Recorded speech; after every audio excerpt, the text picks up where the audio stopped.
Buat kalian yang mau mensupport channel ini dengan donasi, atau emang sekedar mau beli mimin kopi, kalian bisa pilih antara Super Thanks atau Saweria. Gue sih nggak masalah kalian pilih yang mana. Cuma kalau bisa, lewat Saweria aja. Soalnya kalau YouTube, potongannya gede, 30%. Kalau Saweria, cuma 5%. Untuk link Saweria, kalian bisa klik aja di atas kanan nih. Atau bisa cek di kolom deskripsi. Tapi kalau mau support, nggak harus donasi kok. Dengan kalian nonton sampai habis, dan memberikan like pada video ini, itu udah ngebantu banget buat support channel ini. Oh iya, kalian juga bisa join nih ke grup Telegram komunitas cerita manhwa yang baru. Untuk linknya, gue tampilin di layar ya. Tapi kalau malas ngetik, cek aja kolom deskripsi. Di sana, kalian bisa sharing nih topik seputar manhwa dan kawan-kawan, dan juga ketemu teman baru. Kalau mau info terbaru dari Mimin, misalnya upload kapan atau misalnya ada telat upload, Mimin pasti akan langsung infokan di Telegram. Makanya, jangan lupa join ya. Nggak perlu berlama-lama lagi, kita mulai aja ceritanya.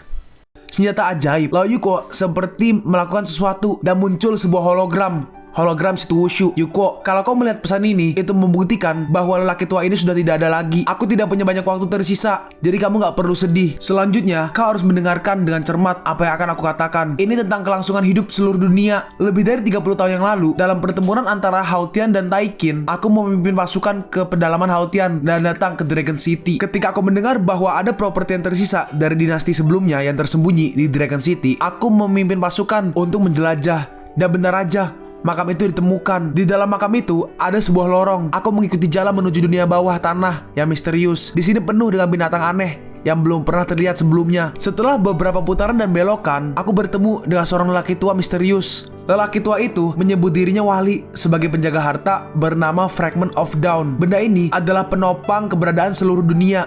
Setelah diambil, seluruh dunia akan hancur. Tujuan dari sekte cahaya adalah untuk mengambil Fragment of Dawn dalam upaya untuk membawa kembali Dewa Matahari ke dunia. Liuko, kau harus bergegas untuk mendapatkan Fragment of Dawn sebelum sekte cahaya berhasil mendapatkannya dan selamatkan orang-orang di dunia ini. Kau hanya Dewa Matahari. Dalam hati Yuko, tapi kenapa Yang Mulia mengatakan hanya aku yang bisa melakukannya? Apa yang aku alami sekarang telah melenceng dari alur asli ceritaku, dan kedatanganku juga disebabkan oleh kemarahan Raja Neraka karena aku telah mengubah tatanan dunia dan menjadikan aku orang yang mencegah malapetaka terakhir. Nalam berkata, bagaimanapun juga kita harus menghentikan sekte cahaya. Xianchem berkata, mereka nggak boleh dibiarkan terus merugikan rakyat. Yuko berkata, permaisuri pengobatan atau Raja Obat, bagaimana kabar Raja yang berbudi luhur sekarang? Akar rumput busuk telah sembuh setelah minum 2 botol wine. Jenderal, maukah Anda dan Raja yang bajik pergi ke hutan bijak bersama Wuyo dan menghindarinya untuk jangka waktu tertentu untuk memastikan keselamatannya? Oke, jangan khawatir, aku akan merawatnya dengan baik. Lalu akhirnya, Liuko pun akan pergi. Yuko berkata, Wuyo, maaf, situasi saat ini sedang krisis. Jenderal akan membawamu ke tempat yang aman. Kakak Yuko, aku tahu, aku nggak bisa membantu banyak, jadi aku tidak akan menyusahkanmu. Yuko melanjutkan, setelah semuanya selesai, aku akan mengajakmu makan semua makanan enak. Baiklah, kau nggak boleh mengingkari janjimu. Lalu Wuyo diangkat oleh si Sage Pohon. Kakak Yuko, Yuko berkata, kita harus pergi. Nalam berkata, Yuko, jangan terlalu khawatir, kita akan bisa mengunjunginya lagi. Yuko melanjutkan, hanya saja tidak cukup hanya mengandalkan kekuatan kita sendiri. Kita masih membutuhkan lebih banyak bantuan. Sekarang kita pergi ke Liaoqing di malam hari. Kita melihat banyak sekali kebakaran. Hidup Dewa Matahari. Ternyata banyak sekali orang yang terkendali. Nalam berkata, bahkan orang-orang Taliao telah terpengaruh. Sekte cahaya benar-benar sekelompok binatang buas. Iya, kita harus bergegas sekarang. Sekarang kita pergi lagi ke air terjun suci Dinasti Liao di malam hari. Panjang umur. Kita melihat ada Sue Qiao, ada Li Rumeng. Kita juga melihat Yun Hai di belakang kiri dan juga si kura-kura. Loh, kok jadi gede? Li Rumeng berkata, apa yang harus kita lakukan? Semua orang di luar kendali dan kami tidak akan. Gak perlu khawatir, pembentukan air terjun kudus Dinasti Liao telah dibuka sekarang dan nafas kutukan gak bisa diinvasi untuk saat ini. Kita melihat juga si roh pedangnya Yuko. Kalau Mimin gak salah ingat ya. Yun Hai berkata, brengsek, aku benar-benar ingin pergi ke sana dan bercinta dengan jubah merah. Si rohnya Yuko berkata, kau sebaiknya tinggal di sini. Kau nggak ingin seperti orang lain di luar kan? Lalu tiba-tiba muncul seseorang mungkin. Hah, ternyata disembunyikan di tempat ini.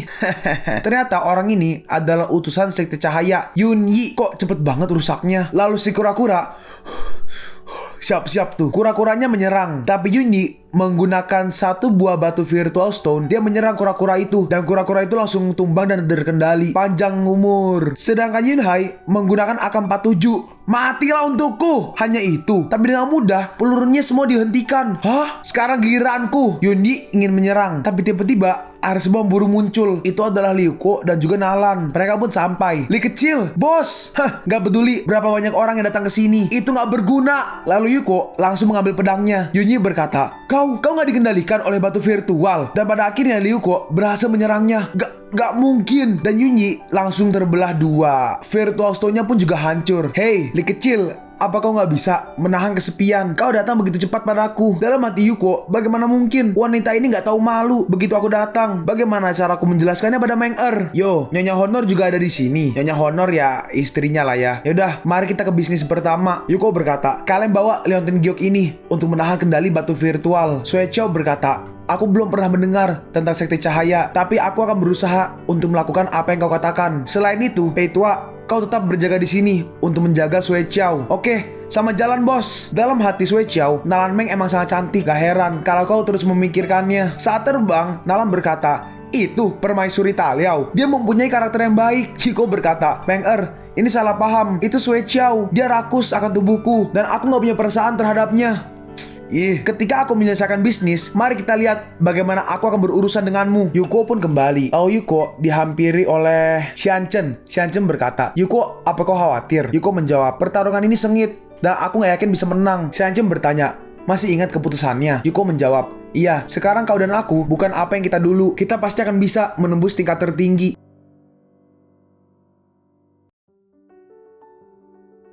Xianchen berkata, benar aja, itu gak berhasil. Sangat sulit untuk menembus lapisan keempat. Yuko berkata, jangan khawatir, kita bisa mencobanya berulang kali hingga menembusnya. Dalam hati Xianchen, mungkin bukan aku orang yang cocok. Lalu keesokannya, kita melihat Nalan. Nalan melihat ada dua benda, ada sebuah cincin dan juga sebuah gulungan kayaknya di meja dari Nalan. Sekarang kita melihat keluar, ada banyak sekali prajurit. Seorang prajurit berkata, bahkan Perdana Menteri sudah mati. Aku pikir kita nggak akan bisa bertahan. Iya, apa yang kita lakukan di sini? Kita akan mati juga pada akhirnya. Lalu Yuko keluar. Semuanya, aku tahu bahwa kematian Perdana Menteri telah memberikan pukulan besar bagi kita semua. Tapi sekarang, bukanlah waktunya untuk bersedih dan frustasi. Tanah air, kerabat, dan teman-teman kita semua menderita karena sekte cahaya. Bagaimana bisa kita menutup mata saat ini? Bagaimana bisa kita nggak berjuang untuk kerabat kita yang telah gugur? Seorang prajurit berkata, iya, kita nggak akan membiarkan Tuhan berkorban. Kami nggak bisa menyerah. Kami akan melindungi tanah air kami. Tapi kita lemah. Bagaimana cara kita menjaga tanah air kita? Yuko menjawab, itu benar. Kekuatan kita sendiri nggak bisa mengalahkan mereka. Tapi selama kita bersatu dan menghubungkan semua kekuatan,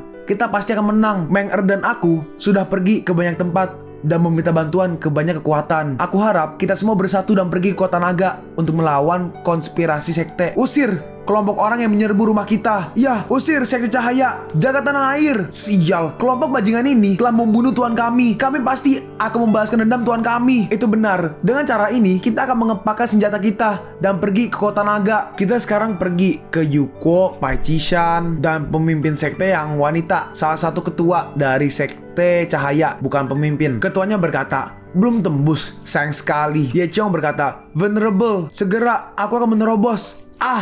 Nah, di sini kita melihat si pemimpin yang kiri. Dia berkata, kalau kau belum menemukan keberadaan fragment, keberadaan kau nggak berharga. Pai Chi berkata, Tuan, aku punya cara lain. Si Tushu pasti telah memberitahu Liu Kuo tentang fragment itu. Kita hanya perlu bertahan di kota naga. Kau masih mau menunda? Yang terhormat, tolong ampuni hidupku. Lalu ada seseorang berkata, aku pikir kita bisa menggunakan rencana ini. Aku merasa ini semakin menyenangkan. Ayo, katakan yang sebenarnya. Akui dan aku akan bersikap lunak. Sandra yang kiri berkata, jiwa yang tertinggi dapat mengendalikan kekuatannya dengan pikirannya, memiliki kekuatan untuk menembus bintang. Yang kanan berkata, makhluk tertinggi yang dapat mengendalikan pikiran dan perilaku manusia, serta menciptakan batu virtual yang hebat. Nalan berkata, satu Venerable cukup sulit. Aku gak menyangka akan ada 3. Jadi sulit untuk mengatasi ini. Yuko berkata, jadi apa kelemahan mereka? Itu Venerable. Kelemahannya adalah... Lalu mereka diam. Yuko bertanya, ada apa? Apa kau jadi bisu? Ciwushuang berkata, racunnya habis, jadi kita nggak bisa menginterogasi lagi. Yuko berkata, hey, aku seharusnya memberitahu Raja Iblis. Racun tahu untuk kasih racun lagi sebelum pergi. Lalu akhirnya salah satu dari sandera itu sadar dan dia langsung membunuh sandera yang kiri. Halo guys, apa kabar? Dalam hati Yuko, ini nggak bagus. Yuko berkata, tetap di belakang semuanya. Yuko menodongkan pedangnya, tapi tiba-tiba Yuko dihempaskan. Yuko, aku baik-baik aja. Dalam hati Yuko, untuk dapat mengendalikan perilaku Moyang, bahkan meleburkan kesadaran ke dalam tubuh Moyang. Apakah ini kau adalah tertinggi yang ditinggikan? Sepertinya kau gak sebodoh itu. Jangan gugup. Aku hanya ingin melihat seperti apa mainan baruku. Lagi pula, itu akan menyenangkan. Kau berpura-pura menjadi dewa. Sekarang, aku punya kalian untuk bermain. Sekarang dia gak berguna. Sampai jumpa. Aku menunggumu di kota naga. Lalu tiba-tiba ada sebuah ledakan dan dia langsung menghilang. Kota naga. Dan kita melihat Pai Chishan dan juga si pengendali tadi. 1, 2, 3, 4. Hanya ada 4 mainan. Gak menyenangkan sekali. Pai Chi berkata, hanya ada 4 orang. Mungkinkah yang lain menyelamatkan tentara? Hahaha. Benar. Semakin banyak mainan, semakin menyenangkan. Sekarang kita pergi ke pinggiran kota naga. Yuko melihat-lihat situasi. Dia melihat di pintu gerbang ada 4 orang yang berjaga dari Sekte Cahaya. Nalam bertanya, Yuko, bagaimana situasinya? Kota naga sudah ditempati oleh Sekte Cahaya. Kita harus menemukan cara untuk menyelinap. Seseorang berkata, serahkan aja masalah ini padaku. Ini giliranku. Ternyata dia bisa menyamar dan merubah penampilan. Mereka pun menyamar sebagai orang-orang dari Sekte Cahaya dan mereka masuk duta besar. Nih, terima pembaptisan Dewa Cahaya. Dalam hati Yuko, fragmen harus diperoleh dengan cepat untuk membebaskan orang-orang ini. Yuko, itu, hey, di mana keberadaan harta itu? Aku nggak tahu apa-apa sama sekali. Ternyata itu adalah Wang Lawu yang cewek tapi dipanggil Yuko cowok. Bagi yang ingat, dalam hati Yuko, itu adalah Wang Lawu. Itu adalah Raja Kong Barbie yang aku temui ketika aku pertama kali tiba di kota naga. Dia adalah alasanku menemukan makam master besar terakhir kali. Dan aku melihat bahwa dia memiliki sesuatu untuk dikatakan tentang harta karun kota naga. Yuko berkata, garis di gang itu, kita harus menyelamatkannya. Hah? Itu wanita? Jadi kau benar-benar ingin mengambil resiko untuk menyelamatkannya? Penyamaran kita akan terungkap. Lau adalah anggota kota naga. Dia pasti mengetahui beberapa petunjuk. Kita harus melakukan sesuatu. Kalau kau nggak ingin digunakan oleh Dewa Cahaya, maka kau tidak pantas hidup. Orang dari sekte ingin menyerang, tapi tiba-tiba dia dibunuh dari belakang oleh Nalan Meng. Saudara Wu, apa kau baik-baik aja? Saudari Meng Nalan berkata, ini bukan tempat untuk berbicara. Ayo pergi dulu. Lalu Yuko mengeluarkan granat dan juga bom asap, dan Yuko meledakannya untuk kabur. Yuko berkata, gak ada yang akan mengejar kita untuk sementara waktu.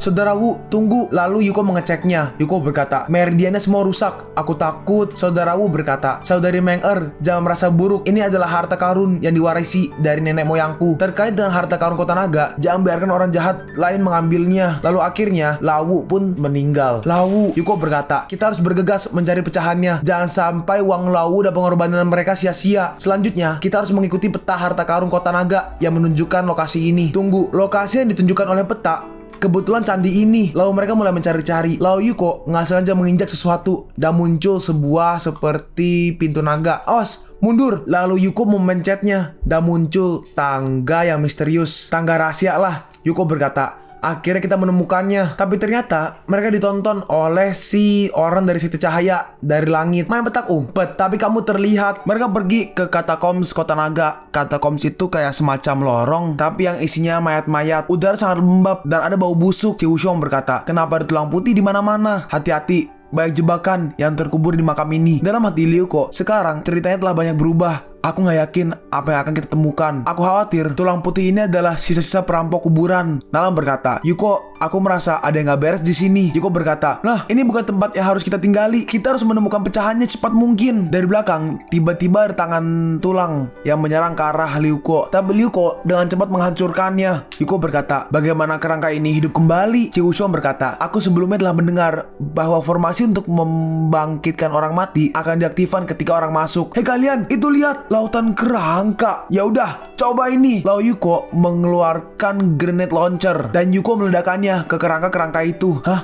Tunggu. Apa ini? Kerangka itu padahal jelas-jelas sudah hancur, tapi tiba-tiba mereka bergabung lagi. Yuko, lihat tulang-tulang ini terlihat gak beres. Sekarang menjadi sangat besar dan seperti ada sebuah harta karun di tengahnya. Ada sebuah kotak lah. Tidak bagus. Potongan kerangka ini mulai melebur. Ini belum pernah terjadi sebelumnya. Yuko berkata, sepertinya kita berada di tempat yang tepat. Lalu Yuko mulai menyerang mereka, tapi nggak berdampak sama sekali. Ayo, pergi. Oke, mereka pun mulai kabur. Si kerangka menyerang, lalu tangannya hancur. Tapi setelah itu, tangannya beregenerasi lagi. Apa? Dan si kerangka langsung menyerang. Yuko berkata, bagian yang dirusak dapat dipulihkan kembali. Ini sulit. Itu. Lalu Yuko melihat kotak yang ada di tengah-tengah, di bagian pelvis. Yuko maju. Kerangkanya menyerang, tapi Yuko berhasil menghindarinya. Lalu Yuko lompat dan dia pergi ke kotak itu menggunakan seperti semacam senjata kecil ya. Yuko langsung menariknya dan kerangkanya pun langsung mati. Akhirnya benda ini terlalu sulit. Dalam hati Yuko, aku nggak berharap Lau menyelamatkan kita akhirnya. Oh, itu benda harta yang dikasih Lau pas di awal. Nalam berkata, harta macam apa kotak ini bisa membuat kerangka ini kembali hidup? Yuko berkata, kita buka dulu. Saat dibuka, seperti ada sebuah puzzle. Nalam berkata, apa itu? Kenapa aku belum pernah melihatnya sebelumnya? Dalam hati Yuko, ini bukanlah sesuatu yang seharusnya ada di dunia ini. Apa yang terjadi di sini? Lalu Yuko membelahnya. Kan puzzle kan, jadi kayak dilepas. Dan tiba-tiba, lantainya seperti terbuka dan muncul seperti sebuah lubang. Dan mereka pun jatuh ke dalam. Dengan cepat, Yuko memunculkan belat lainnya dan langsung menangkap mereka semua. Menger, astaga ini, ya Tuhan, begitu banyak harta. Tempat apa ini? Yuko berkata, iya, ini semua adalah harta yang ditinggalkan oleh dinasti Naga Suci. Ini, Xianchen berkata, aku merasakan sesuatu seolah menarikku ke depan. Lalu Yuko mengambil sebuah kotak dan melihat isinya ada sebuah cermin. Dalam hati Yuko, ada barang lain yang bukan milik dunia ini. Aku pikir ini seharusnya, hey, Yuko, lihat, aku menemukan ini di antara harta karun. Ini adalah tombak ebis kuno yang kualitasnya sama dengan pedang matahari dan bulan. Ini ada gulungan ilusi yang telah lama hilang di sini. Si Wushong berkata, ini pedang yang bagus. Dalam hati Yuko, apakah kebetulan semua orang mendapatkan senjata atau buku rahasia? Atau apakah ada yang tahu kalau kami datang? Lalu tiba-tiba, hartanya seperti menghilang. Ini, kenapa harta karun itu menghilang? Apakah setiap orang hanya bisa mengambil satu? Lalu harta itu seperti masuk atau membentuk sebuah, tong. Apa-apaan ini? Ketika mereka berada di celah pincin, proyeksi Tuan berbicara perlahan. Di dalam kubur, ada sebuah bagian. Yang paling penting adalah bahwa itu adalah bagian dunia bawah tanah yang dikatakan Tuan. Hey, ini adalah medan perang terakhir. Kita harus mendapatkan pecahannya. Kita nggak boleh membiarkan sekte dewa cahaya berhasil. Yuko, kita akan menang. Lalu mereka mulai berjalan ke arah sana. Sekarang kita melihat di ruang pelatihan sekte dewa cahaya, Ye Qiong sedang berlatih. Salah satu tengkoraknya mulai seperti retak. Sialan. Kenapa gagal lagi? Bagaimana caranya agar Demon Fury berwajah 1000 ini akan terbangun sepenuhnya? Dalam hati Paichi, tentu saja itu karena aku, dasar bodoh. Jika amukan iblis berwajah 1000 juga bangkit, kekuatanmu untuk mengambil alih tubuh akan ditingkatkan, dan aku tidak akan membiarkanmu memiliki kesempatan untuk mengambil alihku. Untuk kekudusan. Dalam hati Ye Qiong, apa yang dilakukan Paichi Shan di sini? Ternyata si pemimpin sekte datang. Sungguh sia-sia. Kenapa kau belum menerobos?